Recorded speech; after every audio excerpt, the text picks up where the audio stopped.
All right, hello everyone. How are you today? We are coming on the heels of a discussion about AI and everybody's lunch, so we hope this is half as interesting as the created worlds that we just did. So my name is Tracy Birch. I am an assistant professor in the School of Architecture at Louisiana State University. I'm also the associate director of a research center there called the Coastal Ecosystem Design Studio. I'm the pleasure of being on a panel today with my colleague Haley Blakeman, who is the associate director of the Robert Wright School of Landscape Architecture at LSU, as well as Anne Jeannot, Dan Tellis, and Breno Braga from the Urban Institute. And we're going to talk about migration, but also receiving communities today. And I'm going to go ahead and get the conversation started about some work that I have been doing, where did I take this? Over the last 5 or 6 years, 4 or 5 years now, with myself and Marla Nelson from the University of New Orleans, Renia Ehrenfeucht from the University of New Mexico. And this is work that was originally funded through the Restore Act, which is the funding that came from the damages from the BP oil spill. So the funding source was intended to try and understand what the impacts the BP oil spill have had to the Gulf Coast, but then understand the larger impacts of climate change that are occurring in this 5-state region. Oh, I don't know why there's, oh, it did change my fonts. Sorry about this, it changed the fonts, so they're gonna shift around a little bit. So this is just a little bit of context. I do work in South Louisiana. We sit on a delta. The major deltas across the United States, or not just across the United States, across the world, but deltaic conditions are slightly different.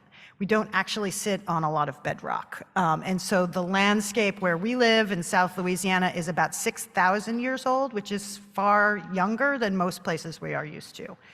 As a result, while this is what a map of South Louisiana looks like, this is what is actual land in the state. Everything else is water or some form of water. And so deltas are also, because they're highly dynamic, they're young landscapes, they're also prone to loss. And what does this mean from where we do our work? It means, A, that we're talking about scales of land loss and ecosystem collapse, much larger than maybe what people are used to talking about. This is South Louisiana. 3/4 of the state lives within this district, this area that you see up here. So you have cities like New Orleans and Baton Rouge and Lake Charles and Lafayette, which is where the bulk of the state lives. And there's communities scattered all the way through those places. This is the state's projected land loss map through 2067, which is about, well, it's less than 30 years now? 40 years. These are communities across this space. Those are communities that are expected to be lost to land loss. The state of Louisiana, through its coastal master plan, predicts that they will need to flood-proof 1,400 structures, that they will need to elevate more than 22,000 structures, and they will need to buy out and relocate people in 2,400 structures. So we're talking about a level of migration that is kind of far exceeding most of what we're, even in Louisiana, are used to wrapping our minds around. And just for a bit of context, this is what land loss looks like in Louisiana. So it is not a matter of kind of just losing it from the edge, but it's really a slow disintegration for many reasons within the middle of the landscape. So it kind of starts to fall apart and disappear in that way. To address these issues, the state has gone through several planning processes, the first of which being the Coastal Master Plan. Arguably, the state of Louisiana has done more coastal planning than almost anywhere in the United States or the world. We are now on our third Louisiana Comprehensive Coastal Master Plan, which is a detailed roadmap for how we will start to do ecosystem restoration, but then also laying out those ideas, right? That we have to elevate more than 22,000 structures, that we'll need to buy out 2,400 people. We've also done quite a bit of disaster recovery planning. We are no strangers to disaster impacts like hurricanes and oil spills. And so through that disaster recovery planning, we've also tried to dive in a bit more into climate adaptation and try and understand what that means. In particular, through a process called the LA SAFE. I don't have the acronym written down, so I'm not going to be able to tell you exactly what it means right at this moment. Oh, there it is, Strategic Adaptations for Future Environments. Again, the intent of this was to start talking about migration and moving people away from the coast. And so this study that we did really revolved around two elements. The first was trying to understand how, when, and why people make decisions about migrating away from the coast. What does that decision-making process look like? But then also, how is policy adapting over time to try and facilitate this, either in the communities people are living in and as people migrate away, or in those receiver communities, in the places they're going to, so that those places can absorb more population. And these here are some details. I'm not going to go into every one. I'm going to try and cover some of the highlights, but these are some of the things that we found. First of all, migration away is not a black or white thing, right? It is a very slow and ongoing process. And oftentimes people migrate away, but not really. They kind of keep one foot in place. The programs that exist really don't address multi-generational concerns, but also low mod income residents, right? These are things that we know. Also, there's really, on the other side, no real governance structure or policies that are addressing this well either. So I'm going to dive into just a little bit of the details of this for you. Our study context really was looking at some of these big scale projects and saying there's an idea of migration and relocation that keeps coming up, sometimes very detailed in goals and objectives, but what does that mean as it translates into actual settlement and into people and people's lives?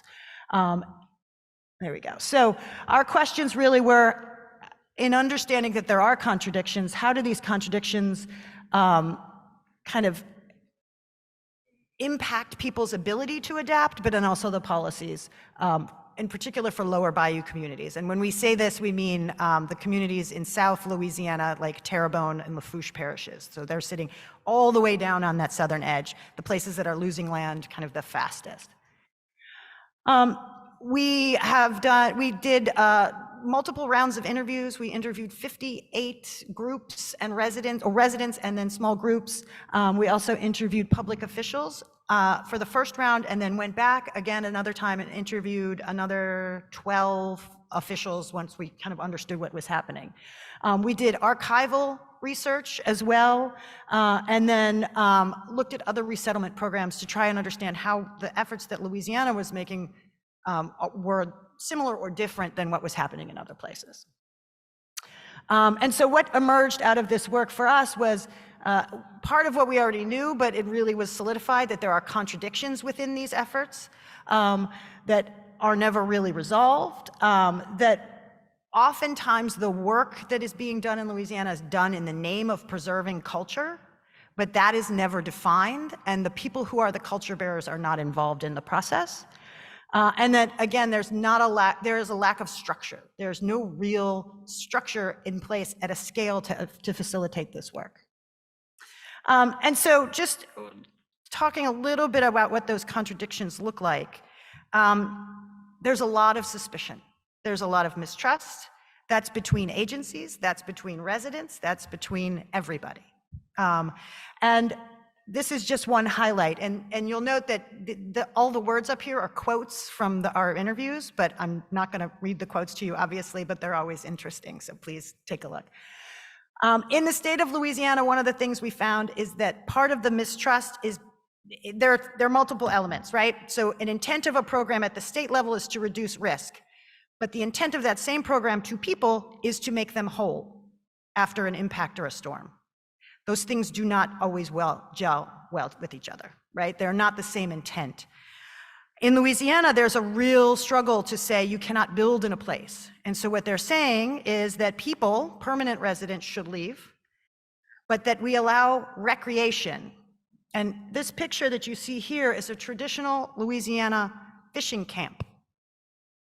When we talk about recreation, we are talking about housing, which feels dishonest to people who are living in those places. This is a $500,000 fishing camp. And to say this is allowed, but the people who've lived there for generations can't stay, is inherently at odds. Those things are inherently at odds with each other. There are contradictions within the plans. First of all, programs are only available to people who are homeowners, but that does not start to address the part of people's culture that is the part of their soul. If you live in South Louisiana, it is part of who you are. So if you don't own your home, you're told you have to move somewhere else, and the kind of ways of life, family histories, but also the economies that you're used to.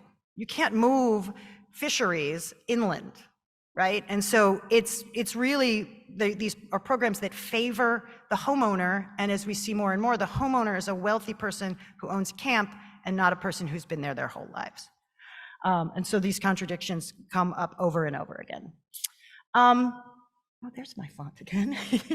Let's switch back. We also find that when this lack of real definition of culture means that we do restoration in the name of culture, but we're defining it by habitat units. How many wetlands acres can we get? Things like this, that really doesn't get to the nuance of culture. In South Louisiana, you have fin fishers and shrimpers and oystermen, right? Those are all different ways of life, but coastal restoration will impact some disparately. Oyster beds cannot move, therefore oystermen will be left out when the restoration happens, although fin fishers might do better. And we're not getting to what those differences are within culture, so people are not necessarily willing to come to the table. So again, as I mentioned, culture is not really defined, so the work that's being done is being done ad hoc. There are groups, Haley and I actually participate in one of these called the Bayou Culture Collaborative, which is a series of people, culture bearers, folklorists, all kinds of folks who are coming in and trying to say, this is how culture should be defined, this is how we should be able to maintain culture. Who's not at the table are the people doing those large planning processes. And so we're in the very earliest stages of trying to say, how do we bring folks together to actually push for agendas and prioritize things that matter to people rather than just, again, the habitat units and things like that. And there's also really, not just in Louisiana, but anywhere where this work is being done, there are a few governance structures that allow it to happen.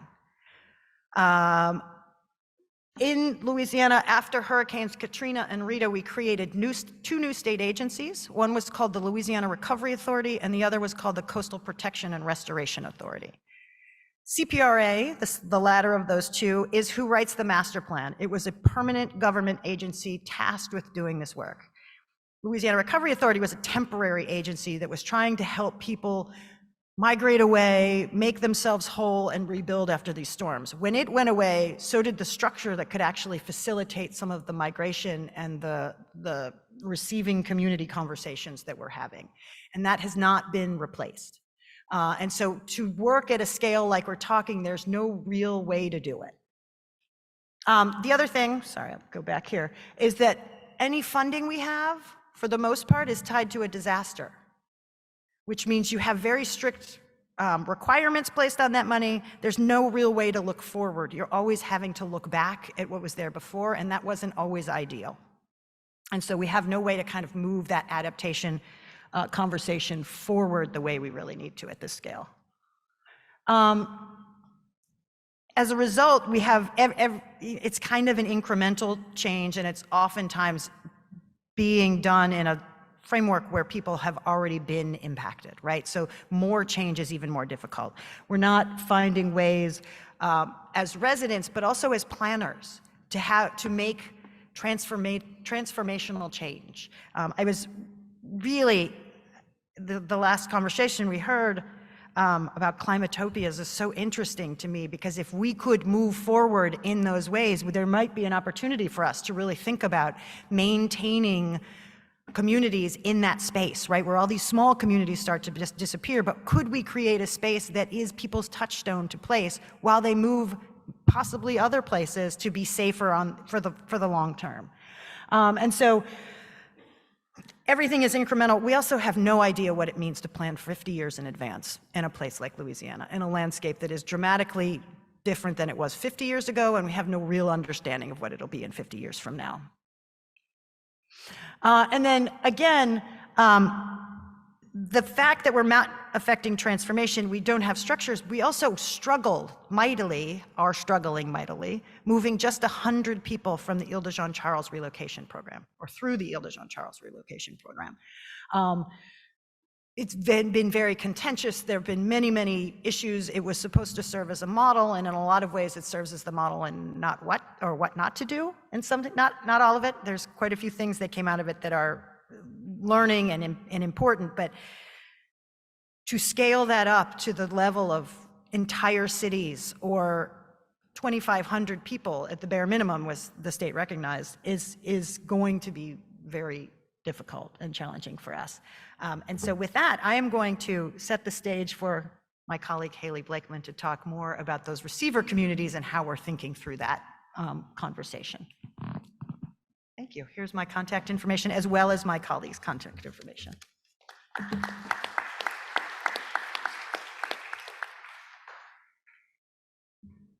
Thanks for teeing me up, Tracy.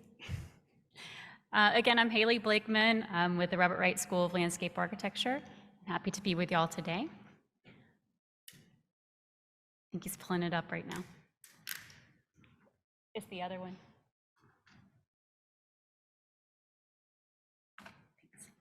It's the other presentation.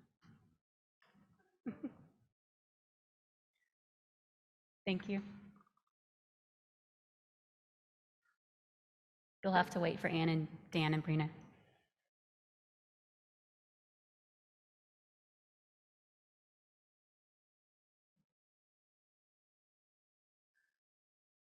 There we go.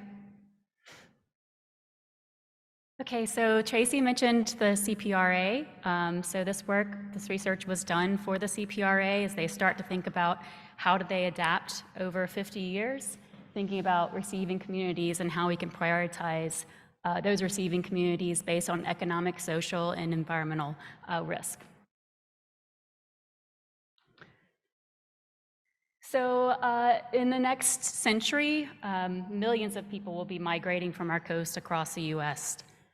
In Louisiana specifically, by 2050, the CPRA estimates 1.2 million people in Louisiana will be affected by sea level rise. Some will adapt in place and some will choose to migrate somewhere else. Tracy showed this picture of the land loss, and you can see all those communities down in the south in the red. And when that land disappears, they're out there on their own, right? So some of those people will choose to adapt in place and some will choose to move somewhere else. We've seen this happen already in Louisiana. This is between 2000 and 2010, inland migration. Tracy and I were down in Dulac and Chauvin and Montague, those three circles that have red numbers. That's where people have moved from. And they're moving to the places, we call it leapfrog. They're leapfrogging a few communities up the bayou with friends and family. So not too far away, but just up a little bit out of harm's way.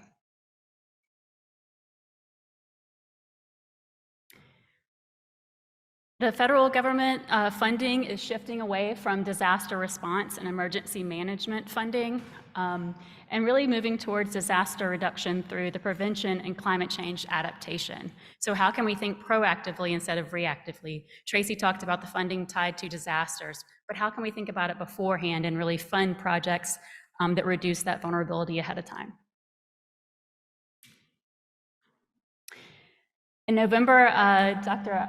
Ayanna Johnson talked at the ASLA convention. She talked about climate change, and she said, I feel like we are sort of sauntering away from the apocalypse instead of sprinting toward the future we want. And that really stuck with me. How do we think about receiving communities and plan the communities that we want people to be able to move to and that they want to move to? So as people start to migrate, they want to choose places to move from the coast that embrace them, and not just to reduce their environmental risk. It's not just about flooding, right? But their economic and their social vulnerability too. So how do we bake those into those receiving communities?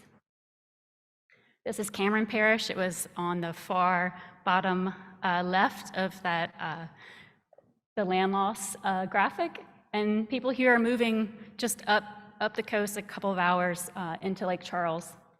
There's about 600 people that are still in Cameron Parish. Y'all call it counties, we call it parish. But there's only 600 residents that are still there permanently. Everyone else has moved out. So again, this builds on the CPRA's protection and restoration efforts, thinking about how they adapt long-term. As Tracy said, it's a 50-year plan, and really that 50-year horizon is just giving us time to adapt. It's not that our coast is going to be fixed in 50 years at all, but that protection and restoration efforts are giving us time to adapt and think about other ways that we can plan. So potential receiving communities, this project was meant to identify the communities in Louisiana where we could sort of advertise that are less vulnerable places for people to go. It's intended to understand the gaps in resilience and then direct federal fundings to those receiving communities that reduce those vulnerabilities. So really tying that funding to the gaps that they have so they can kind of plug those holes. The literature told us lots of things that are barriers to retreat, things like climatic uncertainties, property values, government mistrust is a big one, environmental injustice, culturally insensitive communication that is offensive to people, place attachment and place identity. That goes certainly along with high levels of satisfaction. People like living where they live. Resource barriers, low mobility potential, and natural resource dependence. Those fishermen are really tied to the Gulf, and being close to them is a part of their stability. Migration also reinforces social, institutional, and environmental barriers. Oftentimes, these are places that are disenfranchised. They have resources has not been put there in the first place.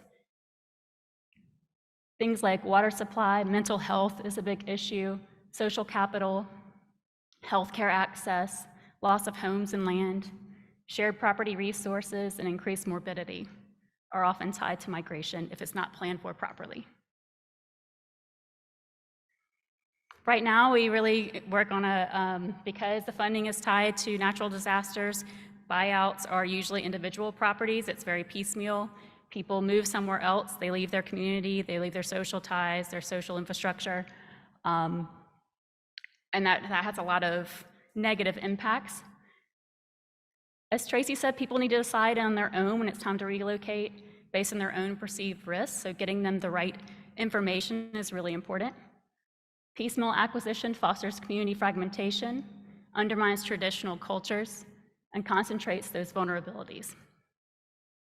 A critical mass is needed to preserve culture and social infrastructure and related lifestyles. So really being able to move people together if they would like, or being able to be with people that they were with in their old community is really important to keep that culture.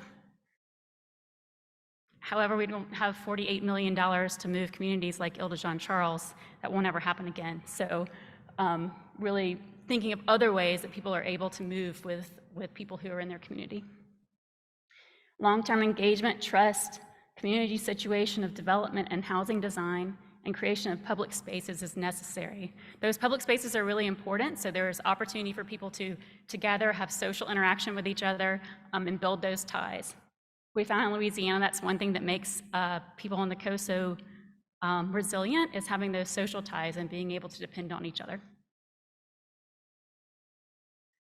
So other things that attract coastal migrants to receiving communities: available employment, demand for workers and high wages, affordable housing options, affordable quality education, kindergarten all the way through university, quality physical and mental health care, Mental is incredibly important and often overlooked. Food and water security, proximity to transportation connections to the working coast so they can go back down on their land.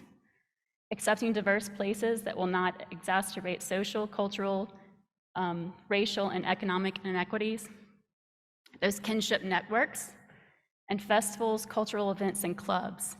That's a really important thing in Louisiana. We have lots of festivals. We have Tracy says she lives in New Orleans because they have a music festival every weekend. It's a reason for people to get together, to really celebrate their culture, to be with other people, and really test out places that they might want to move.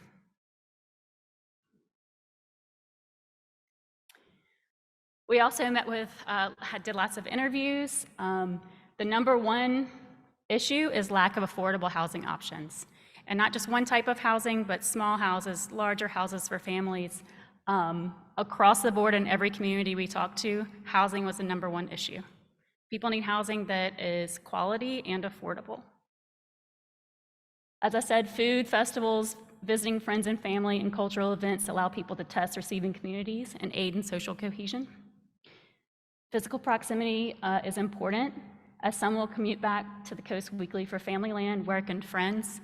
This is one of our Cajun prairies where people go back and tend their cattle on the coast. They maybe do that 3 or 4 days a week and then go back to Lake Charles and spend the other days in the city.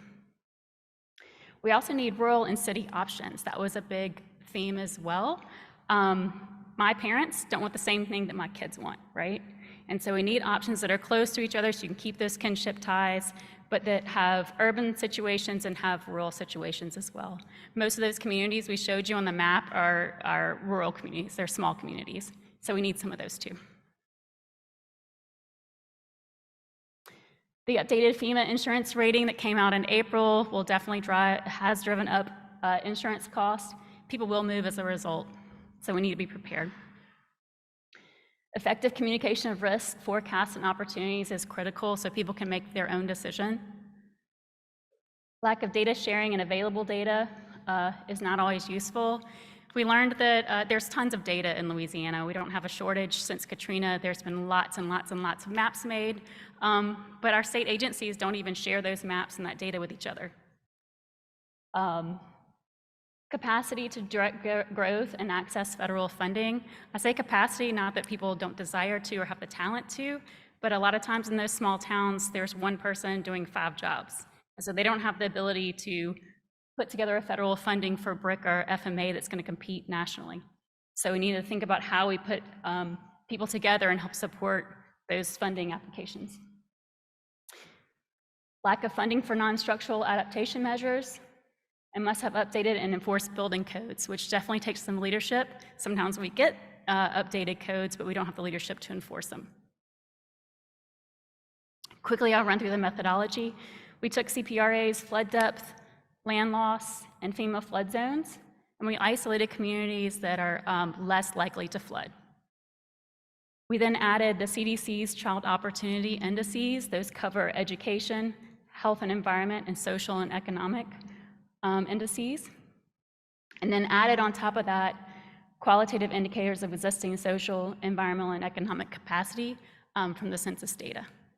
And so that gave us our receiving communities. Sounds really simple, but it was a lot of math. So out of that, the social resilience factors that we looked at: social services, food banks, healthcare access and quality, education access and quality, and community cohesion opportunities like festivals and clubs. Economic resilience, cultural identity and sense of place. People really want to be in a place that doesn't look like somewhere else. Transportation infrastructure, economic diversity and job training, expansion potential, and future planning capacity. And housing costs, variety, and quality. That expansion potential is really critical where we are. We want to make sure that the expansion isn't in high-performing ag lands and also not in floodplain. Environmental risk factors, including flood risk, prime ag land, sensitive habitat protection, air and water quality, and evacuation route proximity. So all of those went into those ratings. And we came out with 26 communities with ample space with low flood risk in South Louisiana. We picked 3 representative communities, which I'll talk about in a little bit, priority communities, which scored the highest, and then potential communities that could work off one of the other representative communities. We picked urban, 3 different paradigms: an urban situation, which a single city or town that scored with ample social, economic, and environmental resources. Picked tandem near a metro, so 2 small towns that are near a big city, so they could use the resources from the big city but had a small town character. And then our rural renaissance, which is a town that maybe at one time was thriving. Maybe it has a great walkability, maybe it has great housing stock, but maybe the employer that used to be there left. So it needs some renaissance. And so those were our 3 paradigms that we looked at. The data showed the strengths and gaps, so we took that data and point out their strengths. We also pointed out their gaps and how they could fill those, recommendations on ways to improve that, and then we added similar potential receiving communities, so there's other communities that were in blue. So our findings: along with protection and restoration of coastal areas, planning for migration is critical to our long-term adaptation. Some communities are already better positioned to receive people. Data shows ways to improve resilience in potential receiving communities. Attract people dislocated by climate change while improving the quality of life of all the residents. So it was really important that as we attract people, we're not overloading the transportation infrastructure that's already there and making the quality of life of the people that already live there worse. We want to improve everybody's. And then federal funding can be directed to improve those things in receiving communities. So we also looked at federal funding and how to tie that directly to each of those recommendations, so that they're able to really target federal funding for each of their gaps. For takeaways, resettlement along with protection and restoration is a critical part of long-term adaptation. Opportunities for communities to decide if they want to opt in. This is a totally opt-in kind of situation. I'm an applied researcher, so absolutely this is a jumping off point and a conversation starter with communities. If they want to receive people, then these are the steps to take. Individuals, planners, designers, and administrators need access to information to plan long-term. So it's really taking this complex information that planners or staff members would not have the time to do and really breaking it down to something that they can use. People need to decide when and if they move based on their perceived risk. Adaptation is not just infrastructure and stormwater. It's social and economic components too.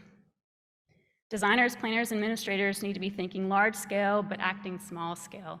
So really need to be thinking about this across our coast, but really acting on the small scale town level so we can make sure that we improve that. And then federal funds are available if we think and communicate long-term resilience. There's lots of funding now available, but you have to communicate what it does to the long-term resilience to even compete. And a lot of these small towns have to compete together because they won't compete with the larger cities. That's it. Thank you so much.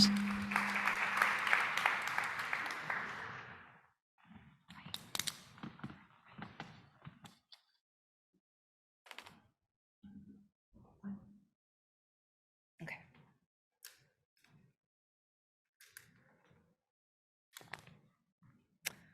Hello, everyone. I'm Ann Janad. I am an environmental social scientist in the Climate and Communities Practice Area at the Urban Institute located in Washington, D.C., and I'm very happy to present today with my colleagues Daniel Tellis and Breno Braga about some recent findings from our 4-year study looking at institutional impacts in 3 U.S. Gulf Coast communities that have been receiving destinations for climate migrants in the United States.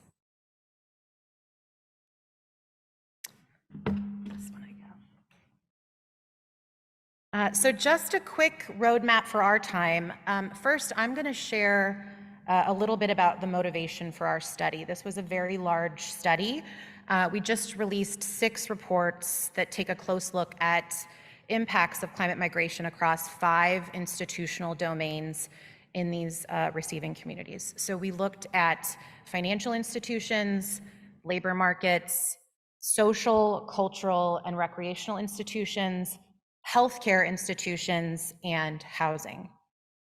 So I'm just going to review the broad contours of our methods across the studies and then share some of the more top-line cross-cutting findings about institutional impacts before I pass it on to Dan and Brenno, who will take us on a little bit of a deeper dive into the labor markets and financial institution studies. And after that, all of us are very happy to answer questions and open the floor to discussion. So we know that many studies of US climate migration often focus on, either the vulnerability of sending communities, maybe the characteristics and motives of migrant populations, or on implementation programs like buyouts. But we know quite a bit less about migrants' destinations, where they're going, and especially how well these communities are prepared, what they need to estimate potential impacts down the road, and build capacity to welcome and integrate new residents. So this gap is what motivated our inquiry. We were interested in answering 3 core questions in the 3 study communities. The first is, what were institutions like prior to the arrival of climate migrant populations? We also wanted to know how institutions responded to migrants when they did arrive. Were their responses effective? Where were the gaps? And then looking forward, we want to know, have institutional capacities changed over time? Is there any evidence of learning or incorporating lessons for resilience planning for potential future climate migration? So to help build this evidence, our team looked at 3 US Gulf Coast communities that have been receiving destinations for climate migrants in recent years. The first is Houston, where, as we know, thousands of New Orleanians were displaced after Hurricane Katrina. Among our 3 cases, the Houston case provides the longest time frame for us to observe changes over time. We also looked at Terrebonne and Lafourche parishes in southern Louisiana as well, which has already been touched on, has been a receiving region for many Louisianans, including indigenous and tribal populations that are being displaced from far southern coastal communities because of more chronic land loss, flooding, and hurricanes that have been worsening over decades. This region allows us to examine impacts from both ongoing as well as acute disaster events, as well as receiving community capacity in the context of these more ongoing, longer-term migration processes. And then finally, we also looked to Orange and Osceola counties in central Florida, which were a receiving destination for climate migrants from Puerto Rico after Hurricane Maria in 2016. This region allowed us to look at institutional capacity in communities with really well-established social, cultural, and economic ties between sending and receiving communities. So a brief summary of our methods. As I've already noted, we take a close look at impacts of climate migration across these 5 institutional domains in each of these 3 receiving communities. Our urban team led the financial institutions and labor market studies, as well as the social, cultural, and recreational institutions study. And then our colleagues at RAND Corporation and Enterprise Community Partners led the healthcare and housing market studies. We also partnered locally with 3 institutions in the study communities who led various aspects of qualitative data collection. Texas Southern University in Houston, the University of New Orleans, and the University of Central Florida. So we partnered with faculty at each institution, as well as their undergraduate and graduate students, to really build capacity in community-based participatory research methods for these students. So we trained them in each of the study communities to conduct qualitative data collection and analysis for the study, and the students led those activities under the supervision of partner faculty.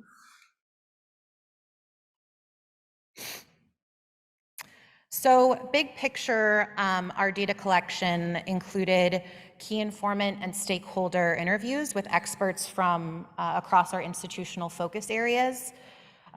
Also quantitative analyses of public and private institutional and population data, as well as a news media content analysis of reporting about community impacts from climate migration. I'm not going to linger here too long, but I just want to touch on some examples of our interview population. So we met with representatives from housing authorities, from financial service providers, employer associations, healthcare providers, cultural and faith institutions, and other similar folks. We conducted 124 total discrete interviews across the study communities. Breno and Dan will go into a bit more detail on our quantitative methods, but we also analyzed quantitative data looking at public, private market, institution, as well as population data in each community. So just some highlights from our cross-cutting findings. So first off, we found very strong evidence for the importance of institutional relationships developed before climate migrants' arrival as really critical to building community response capacity. So it was receiving communities that had strong and existing connections between government, private, as well as civil society groups that also had relevant cultural competencies that were the most successful in addressing the needs of new climate migrant populations. The importance of this was probably most evident in the healthcare sector, where a real lack of coordination across healthcare providers, healthcare advocates, and healthcare supports was a barrier for many migrants to meet their healthcare needs. We found this across the receiving communities. And because of this, many ended up seeking care in much more piecemeal form, or they were unable to access more specialized care that they needed, which often resulted in inefficient and lower quality care. We also found strong evidence for migrants' changing needs over time. So many institutions did fairly well addressing the more emergency and rapid response needs. So supporting things like access to emergency housing, short-term employment, and such. But it's in those transitional periods when migrants were settling into their new communities, as well as a few years on over the longer term, that we saw significant gaps for transitional and long-term housing, employment, and financial health supports in particular. So institutions were less prepared to respond to these kinds of needs over time. So things like permanent, more stable housing that was located near employment, helping folks get plugged into the healthcare system or accessing more specialized care, mental health supports, and such, and then also help with career path quality employment, not just short-term employment, things like this. Overall, we saw a real decline in institutional support as time went on after migrants' arrival. We also found evidence for what we're calling both fast and slow migration, and the real need for receiving to communities to plan for both. So for example, Houston and Orlando both experienced these fast, acute periods of migration after catastrophic hurricanes made landfall elsewhere in the country. But in southern Louisiana, they've been experiencing much more ongoing climate migration from communities much closer to home, 20, 30, 40, 50 miles in many cases. And this has been going on for many years as coastal lands continue to recede and coastal flooding worsens. But at the same time, these Louisiana communities also experience these fast, punctuated periods of larger scale migration following especially severe storms and hurricanes. And so they end up having to respond to both fast as well as more ongoing slow migration that gradually pushes residents over time.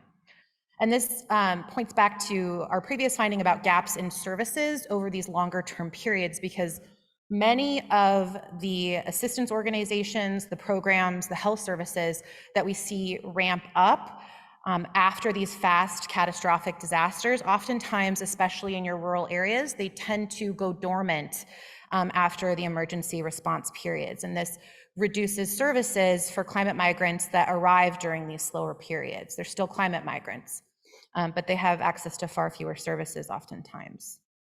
So, especially in these more regional areas of climate migration where communities are experiencing both these chronic as well as acute sort of push factors, there's a real need to ensure that services and institutional supports are available over fast as well as slow periods. We also saw strong evidence for the importance of transportation as a key factor that really has cascade effects across migrants' housing, employment, healthcare, and really overall quality of life outcomes. This is a key area potential receiving communities would do well to consider. And I know Dan's going to talk about this a little bit more too, but essentially most newcomers are heavily dependent on public transportation networks and related assistance to access resources and services. So in Houston and Orlando, for example, these metros are spatially much larger than New Orleans, as well as the sending communities in Puerto Rico. And so this required new residents oftentimes to travel much further distances than many of them were used to, which meant that living in locations that were easy to access resources and services like employment, schools, et cetera, was really essential for them. And so when there's a mismatch between the location of institutional resources, available transportation services, and housing, it really affects migrants' ability to access all of these institutional supports and services. And then finally, even as these receiving communities are emerging as these recovery destinations, as we know, many of them, especially in the Gulf region, are also vulnerable to disasters directly affecting them as well.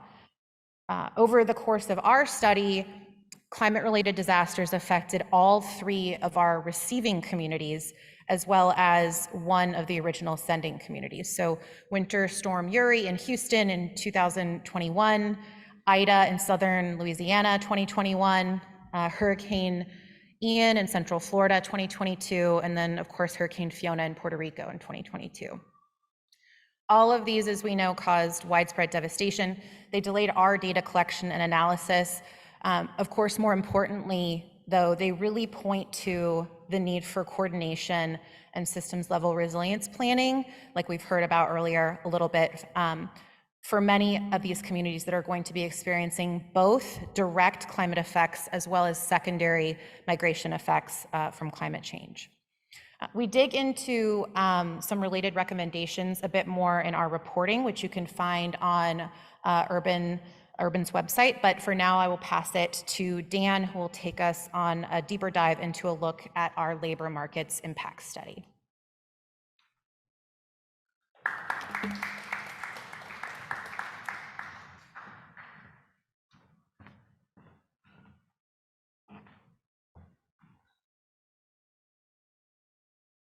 Hi, thank you. Where to go? Yeah, I was picking up. We'll get it.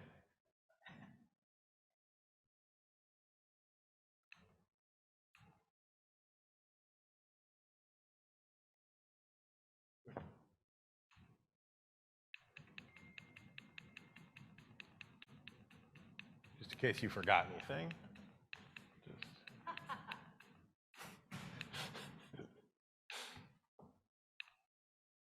Okay, so we did the labor markets piece of this broader research agenda, which was picking up on probably the most previous literature, the most studied area of our five components. So we knew a lot about what goes on already when there's migration, and to some extent when there's climate migration into a community in terms of how it affects the labor market. We know that people of color and those with less wealth are more likely to relocate after a disaster. We know that migrants displaced by disasters face significant employment challenges in the location that they move to. It's not easy to go just pick up and move and find a job immediately. But on the other hand, most research shows that immigration doesn't have a significant negative effect on labor markets. Lots and lots and lots of literature that says that in general, an influx of immigrants will not cause unemployment to go up, despite what you may see on TV. There are some exceptions in the research. If there are negative effects, they fall where they always fall, on less educated workers. And that's in part because the people who are forced to move are lower income, frequently with lower levels of education. Are climate migrants any different from other waves of migration? Maybe, but probably not that different for the receiving communities in terms of how they affect the labor market. There's some research on Houston after Hurricane Katrina, which we will do again, that found some negative effects on wages and employment, but there's some other research that said that there was no effects. There's one study that we know of so far before ours that looked at Orlando after Hurricane Maria. It found no effects on unemployment, on wages in the labor market after the influx of people from Hurricane Maria. Our study, where are we different from these things that happened already? Well, first, we're part of this larger study and we're using mixed methods. So we're gonna tie some quantitative analysis with the results from these interviews in the communities that Ann talked about. We're also, where other research had looked at, well, what if we dig down into specific types of workers based on education or specific sectors? We're interested in, we decided to drill down into smaller geographies. We talked a little bit, and I'll talk a little bit some more about transportation being an issue, but we wanted to see if there were sharper employment impacts if we looked at just the places where people moved and not the entire metro or the entire multi-county area. So here's what we did in Houston. We said we're going to look at the big area, which we said is going to be Harris County, not the full metro. We're going to start with the county.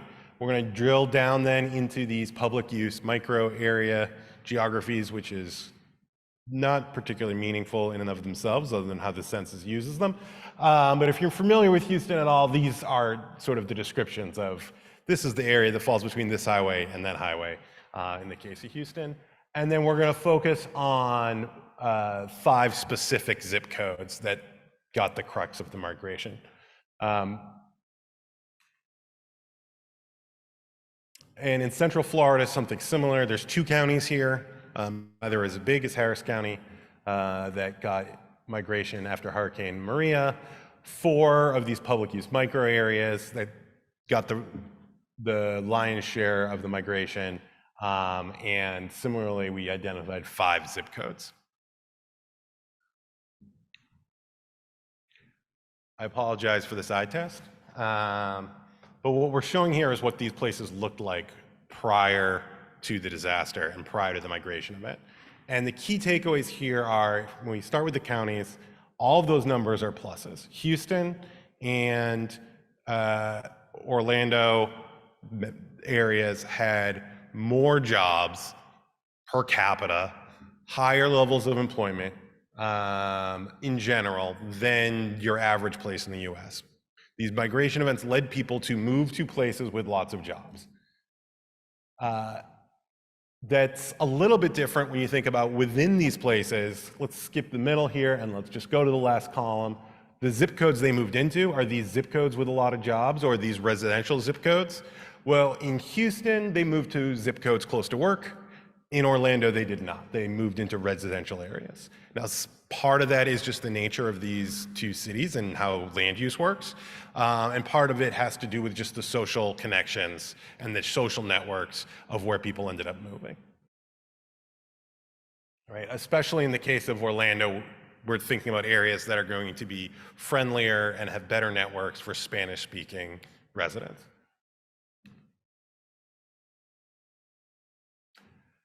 From the interviews, we learned about the experience of the migrants themselves. And here, I should say, Ann mentioned 3 locations. Why don't I have any data here on South Louisiana? Because they're as Haley and Tracy talked about before, these are people moving sort of within an economic system. And we heard about people going back 3 days a week. We don't think that they're moving, enough of the people were switching jobs. It's also a lot of older residents as well. And from a data standpoint, in some cases they're moving within the same parish, just from the outlying areas up to the slightly more urban, slightly more inland. So we weren't able to do this same sort of analysis. But our partners at UNO still interviewed people there, as did our partners in Texas and Florida. So we have some information here. What we found is the experience is, it's hard to find work. People eventually did find work. They sometimes couldn't find work in the industry in which they were working before. This is in the cases of Katrina and Maria migrants. Licensing issues were a really big deal. I expected that when we started this, to read that, you know, people who are doctors in Puerto Rico had a hard time, people who are nurses in Puerto Rico had a hard time getting medical jobs in Central Florida. I didn't realize that teachers from Louisiana would have a really hard time getting a job as a teacher in Texas. And any job with a license at all, these are state rules, and the reciprocity wasn't there even between Louisiana and Texas in many cases. Transit and transportation needs, there's a lack of transit infrastructure in both of these places. And in the case of Maria, language barriers were a significant issue. In South Louisiana, this is gradual. A lot of what we heard about was young people who grew up in these areas just never looked for work in the southern areas where they grew up. When they became of working age, they looked for areas elsewhere in the state. And the move is within commuting distance, so you had people sort of going back to agricultural, fishery, and oil jobs. So keeping the same type of work. What did the communities themselves tell us about what they were experiencing in their organizations? Well, social service organizations related to employment were completely overwhelmed. These are job centers, other placement nonprofits, completely overwhelmed in Houston and Central Florida for this influx of people who needed help finding jobs, but they grew to meet the needs. In South Louisiana, there were a lot fewer organizations like that beforehand. It's a smaller population, and there was a lot more uncertainty about what those needs are.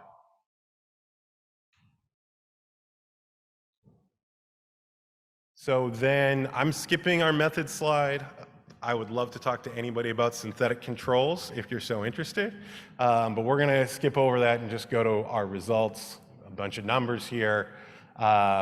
Only one of all the things we looked at did we find a statistically significant change from prior to the migration to after. This is if we look at those 6 Pumas that people in Orlando moved to. The level of employment per capita was up, which means there were more working people per person, not more jobs. So that could be that the migrants were more likely to be of working age than the people who already lived there.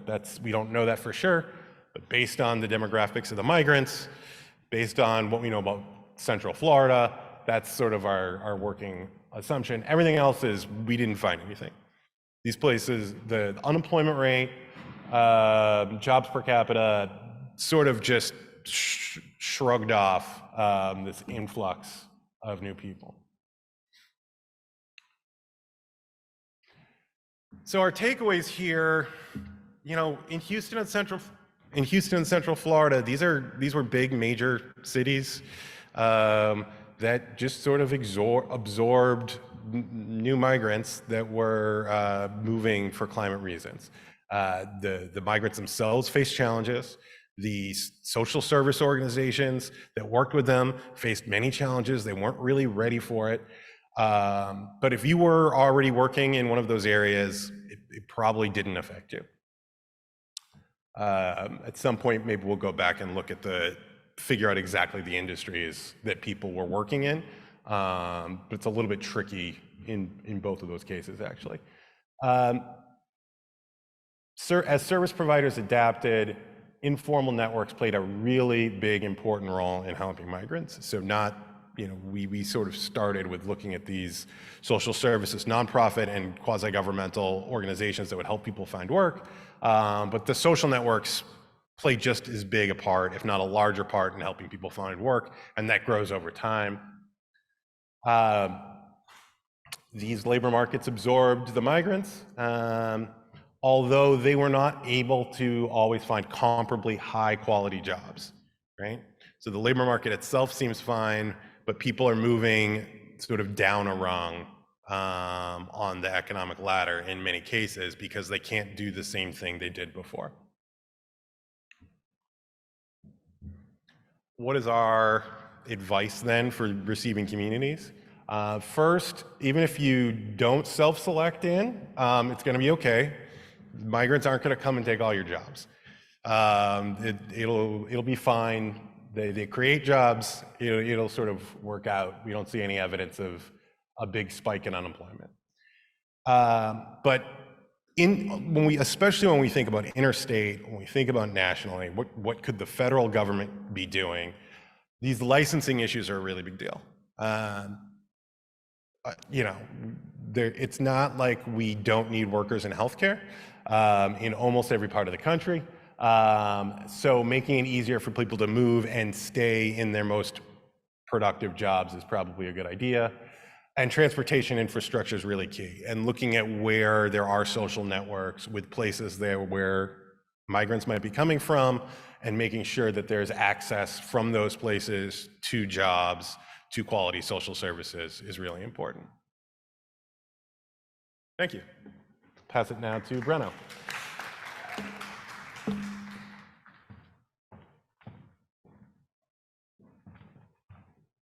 All right, thanks, Dan.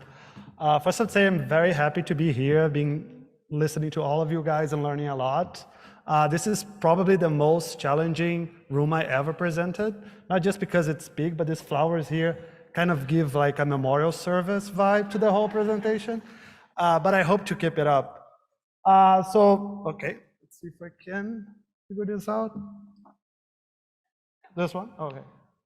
All right, so what I'm going to present today was part of this big project that Anne just described earlier. And specifically, this was a chapter that I wrote with my former colleague, Diana Elliott.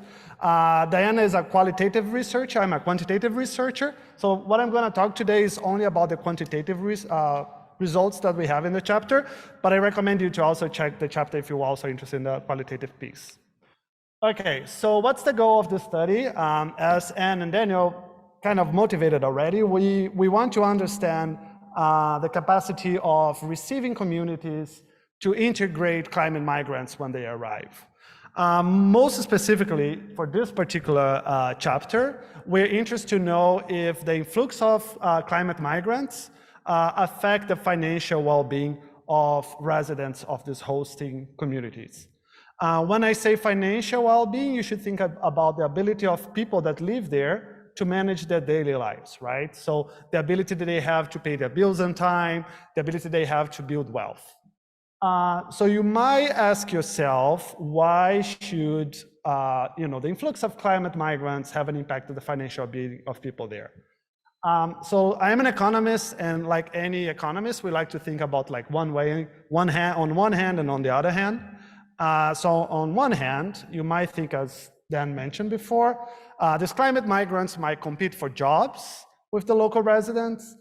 They might compete for housing, so increase the the value of the cost of rent. And they might also crowd out the access of the residents to like safety net programs, right? So all of that could create some financial distress for the local residents. But on the other hand, climate migrants, they actually might feel, as Dan said, labor market needs from those communities. They might also consume locally, and they're also more likely to be entrepreneurs. So all of that can actually stimulate the local economy and create some financial relief for the people that live there. And one thing we know, it's like, as Dan also mentioned, so it's good I came after you, Dan. It's likely that these effects are heterogeneous, right? It's possible that some people that live in these receiving communities, and especially those that look more like the migrants in terms of their skills, they suffer the most. But then other people might actually benefit from that, right? So think about this. If I own a restaurant and I'm desperate to hire people, and then suddenly all these climate migrants arrive, now I have people to hire, and then like my business is gonna thrive. Oh, I always get the wrong one. Okay. So how are we gonna try to answer this question? So for the as I said before, I'm just gonna show you the quantitative piece of our analysis. In the quantitative piece, we're only gonna look at the impact of the migrants from Puerto Rico to Central Florida after Hurricane Maria. What we're gonna do, and we're gonna describe this a little bit later, we're gonna use unique data that we have at the Urban Institute, Credit Bureau data, where we can identify the communities that receive the most influx of the climate migrants in Central Florida. We also can measure the financial being of the people that were living there before the migrants arrived and after the migrants arrived. And we're also going to compare this outcome, this measures we have of financial well-being, to a comparison community. Very simple. Okay, data. So we're going to use a data that we have at the Urban Institutes, the Credit Bureau data. So this is a 2% sample of all adults within the United States and its territories that have a credit report. The good thing about this data, it's about like 5.5 million consumers in the United States. The good thing about this data, it is longitudinal data, and it's a refresh panel, so we actually follow consumers over time. So we know where you were living last year, we know where you're living now, we know what was your credit score last year, we know what's your credit score now, we know if you had a student loan last year, we know if you have a student loan now. So we follow people over time, we know where they live, and we have all this information about their credit health outcomes. We also have the zip code of residence. So we note down to the zip code where we were living in that particular year. And we have data from August 2014 all the way to August 2020 for this study. So we have 4 data pools before Maria happened and 3 data pools after Maria happened. Okay, so the first thing we're gonna do is we're gonna identify what we call the receiving communities in Central Florida. Different from Dan that did these 3 levels, we just look at pumas. So as Dan described before, pumas are something magical created by the census, and it contains about 100,000 people, and these pumas are always nested within states. So we're gonna use in the Credit Bureau data, we can see about 42 people that were living in Puerto Rico in August 2017, so the month before Maria happened. And then we actually can follow those people over time, all the way to 2020, and see where they reallocated to. And in our data, we see that about 2,400 people that were in Puerto Rico in August 2017 reallocated to the inland United States by 2019. And we just identified the zip codes where these people were moving to, and then we can identify the receiving communities there. All right, so this is the map. And by the way, I want to say that this number and like the places where those people go kind of match what we also knew from the census. So this is the map of the, I should say continental United States, because I'm missing Hawaii and Alaska there, but it's just showing the PUMA destination from all the people that were in Puerto Rico just before Maria happened and where they reallocated to just after Maria. And as we knew already, like the most common destination, the most popular destination for those migrants was Central Florida. So here are the 5 PUMAs that received the most migrants from Puerto Rico. And they kind of like overlap a lot with what Dan showed, so it's basically the same PUMAs. And here we have 2 statistics. One is like the percentage of Maria migrants that the PUMAs received. So from the 100% of the migrants that came to the United States, 11% went to those 5 PUMAs. But also in addition to that, we can kind of show you the size of this migrant population with respect to the population that was living there already before Katrina happened. So for example, in this PUMA, Osceola County West, the arrival of migrants represent a 2.4% increase in the population, right? So it's not huge, but it's also not, negligible. All right. So we have where the migrants are going. We're going to see the people that are living there before the migrants arrive, and we're going to follow them over time, right? So we want to know the impact of the migrants, of the people that were residents of those communities before the migrants arrive. But what we also want to know is like how the credit outcomes of those people that were residents of Central Florida compared to communities that kind of look like communities there in Central Florida. So what we did was something a little bit fancy. We used something called propensity score matching to find 5 PUMAs in the United States that look like the 5 PUMAs in Central Florida. And the idea here being like this 5 PUMAs would be a good representation of the absence of the arrival of migrants. And to find these 5 PUMAs, we basically look at PUMAs that have a high share of Hispanic population and also a high share of people working in entertainment industry, because those are the type of places that would suffer the same economic shocks as Central Florida. And surprise, surprise, the 5 PUMAs we find were, 3 of them were in Nevada, more specifically Las Vegas. 1 of them was in LA. Basically, it's like around where Hollywood is. And 1 is Atlanta. So those are all PUMAs where there is a significant amount of Hispanic population, but also a significant amount of people that work in the entertainment industry. So those are the kind of people who suffer the same economic shocks as Central Florida in the absence of migrants. Okay, so the study sample at the end is like we have 5,000 residents of the treated communities, meaning those in Central Florida that receive the migrants. We have about 11,000 in the comparison communities. We follow those residents over time. Keep in mind, we're not looking at migrants here, we're just looking at people that were there before, and we're just gonna look at their credit outcomes before and after. Okay, results. So there are a couple of figures like that, so I'm gonna spend some time in the first one, and then I can go a little bit faster in the other ones. So the first thing we look at is credit scores. So as all of you know, they're kind of summary measure of your financial well-being. They reflect your credit history, like if you're able to pay your bill you're using and so on. And also it's very important because it's important not just for access to credit, but also like employers used to hire you. You can be denied housing because if you have a bad credit score. So it's something that's very important and is based on your credit history, right? So here in the gray line, I'm basically showing how credit score change for the overall population in the United States between 2014 and 2020. But I also am showing what happened to the credit scores of folks that were living in receiving communities, meaning the Central Florida, but also the credit scores of people living in the comparison communities, those 5 communities I described before. The thing to notice here is that basically and then also I'm showing in a red vertical dotted line when Hurricane Maria happened.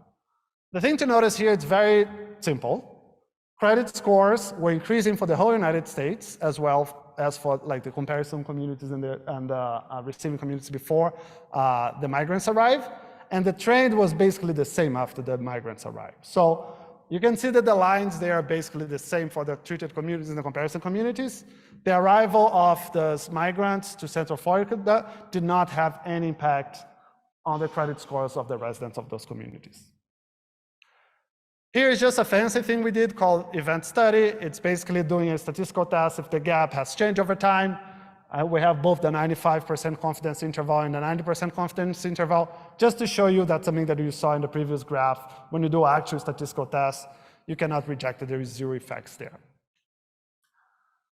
We look at many different outcomes. I'm just gonna highlight 3 here because it's a short presentation. This one is looking at mortgage delinquency. So that's the likelihood that you are late on the payment of your mortgage. So the idea here was we wanted to see if the arrival of migrants had any impact on housing financial distress.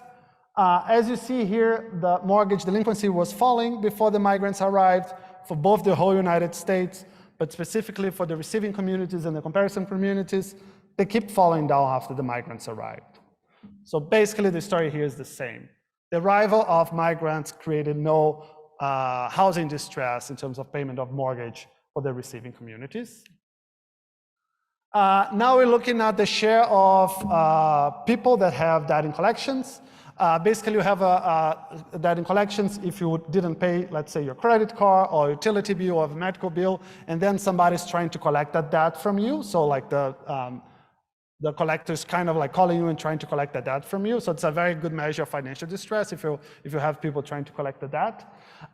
Here you can see like a small decline in the share of people that were having debt in collections in the whole United States, kind of similar trend for the treated communities, and same story again. We don't see a big change in terms of this outcome measure for the receiving communities after their arrival. Test, same thing. We cannot reject the null hypothesis that there was no effect of the arrival of migrants after on the share of consumers with people, on the share of consumers with debt in collections. So just to conclude, it's kind of like the same feeling as Dan had. You know, these communities were okay after the arrival of climate migrants. We look at many different outcomes. I just highlighted 3 here, but we didn't see any evidence that the arrival of migrants caused financial distress for the residents of Central Florida. There is some possible explanations here. Some of them Dan discussed already. One being like, even though it was, I think 4% of the population left Puerto Rico after Maria and came to the United States, it was in about like 25,000 people went to Central Florida. This might be still like a drop in the ocean. A lot of, you know, the presentations that I was here today was like very alarming in terms of the number of people that are going to be moving in the future. So maybe we're not in that level yet. So maybe we're still in the time that like communities are able to observe migrants. Another thing that Dan mentioned too is like Orlando was a thriving community too. So they're going to a place that has a lot of jobs. That might be different if they're going to a community that is in distress. Another thing I want to say, Central Florida also had a Puerto Rican community before the migrants arrived. So of course that helps, right? So if you're coming to a place where you have family and friends, that's much easier to, you know, to be integrated. But there's also something that we didn't touch much in this study, but something that I'm trying to look more is about this heterogeneous effect. So maybe it is the case that if you were a Hispanic, low-educated male in Central Florida, maybe the arrival of migrants might have a adverse effect for you there. But when you look at the overall population, we don't see that. So with that, I think we still have 10 minutes for questions and discussion. Thank you very much.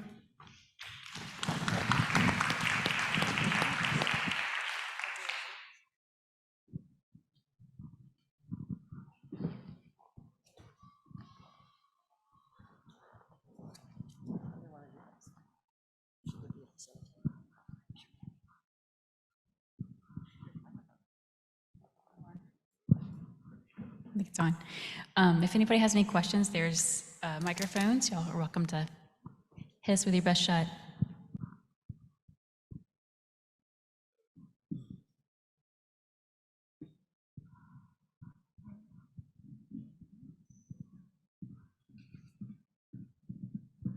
Might as well.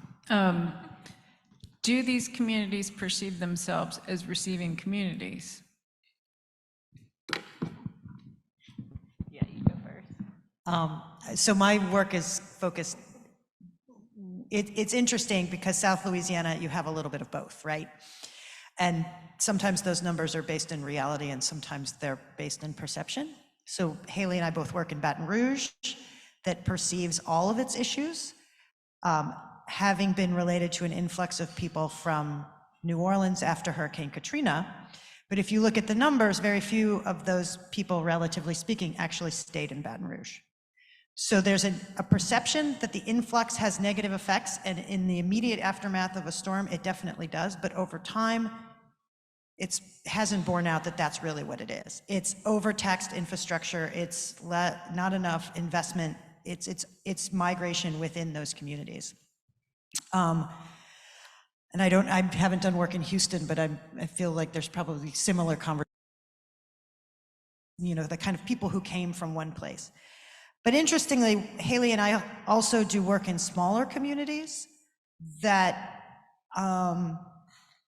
would love to think of themselves as receiving communities and undertake these processes because they struggle and they have space, or they have young leadership who says, yes, tell us what to do so that we can become a receiver community and maintain not just, my parents can stay here, we can stay here, but my children will also come back here.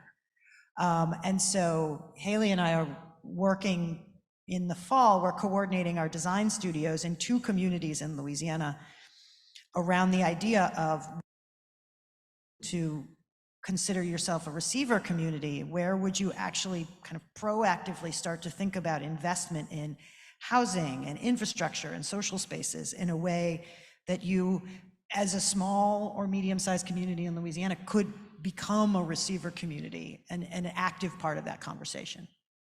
And we definitely have to add on to that. We definitely have both. Some communities I talked about, a Renaissance community, they're like, please send us people, please send us investment. But we definitely, one of our biggest communities that is a receiver community on the North Shore of Lake Pontchartrain, there was, what was the bumper sticker they used to have? Come to Madisonville for the day and please go home. So they do not want to be a receiver community, but they are.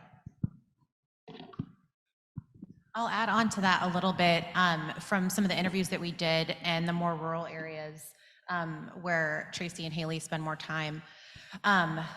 There were some folks that were in leadership positions in one of these small communities that had talked about how after Katrina, there were these like sort of lofty hopes that, oh, this could be really helpful for our community. Like these people are going to have to be moving and maybe they'll come here and they could help us. These were communities that are already experiencing population outmigration, economic decline and such. And over time, 15, 20 years on, that didn't really bear out. Like this lily padding happened and like folks maybe came for a little while and moved on. And so I think, there's also, if you look at communities much further away, like some of these climate haven communities that are potentially trying to position themselves as destinations like Buffalo, Duluth and such, communities might have high hopes that they could be this destination for people that are moving, that might be seeking to move much further away.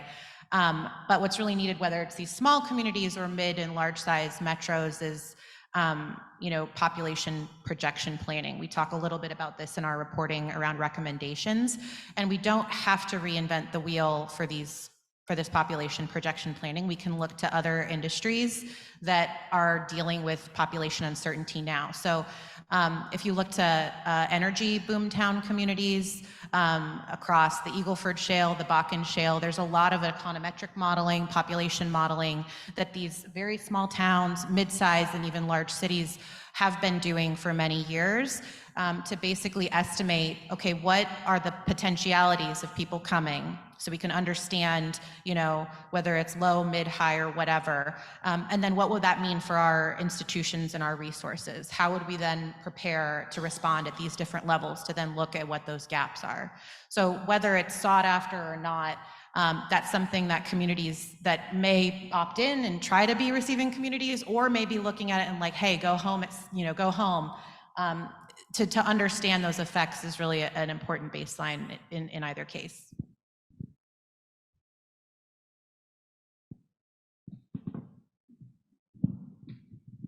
Are any of the communities, do they have current or recent experience welcoming refugees and immigrants from other countries? And if so, does that have any sort of effect on creating a welcoming infrastructure that can be used to receive people coming from closer? Thanks. There's little migration to Louisiana. Come on over. That wasn't, oh, Brenno, did you? That wasn't the core of what we looked at. That wasn't part of the central research question, but we definitely did see, especially for migrants moving from Puerto Rico to Central Florida, we did see that the fact that this was already a region that had strong social, economic, cultural connections to Puerto Rico, that a lot of the folks that moved because of Maria had, much softer landing. These communities, these institutions already had infrastructure built to support them. They had networks and family ties to plug into.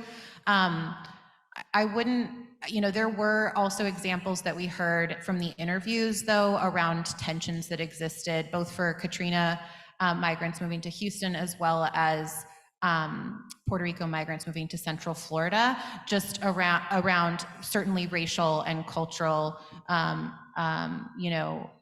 hostilities. This was certainly reported. It's not related, obviously, to refugees, but I don't know, Brenna, you were going to say something, I think, a little bit more about this, but it did come up in our interviews for sure. I think two things. Actually, Puerto Ricans are the most common Hispanic population in Central Florida. Of course, Cubans in the state of Florida is like Cubans, but like in Central Florida, it's Puerto Ricans. But one thing what Em just said, one thing that's particular about all the studies is that we're looking at migrations of American citizens, right? So if you are from Puerto Rico and an American citizen, if you come to the United States, you have the same rights as everybody else. Things might look a little different if the next generation of climate migrants are coming from other countries. They're probably not going to have the same rights as I think everybody in this study we're looking at. So I think just another thing to be concerned about the future is if other countries they don't have the same rights.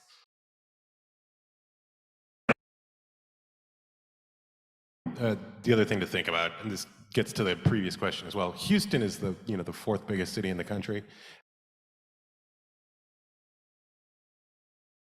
on Earth, and from all the places in the U.S. And so, fortunately, we don't have a ton of these events to look at, but I think that, seeing Houston on there and that experience, like they're not going to think about themselves as a receiving community necessarily because they think of themselves as a, giant world-class city, right? And so that's just one little piece of what they are. And thinking about where are people moving anyway?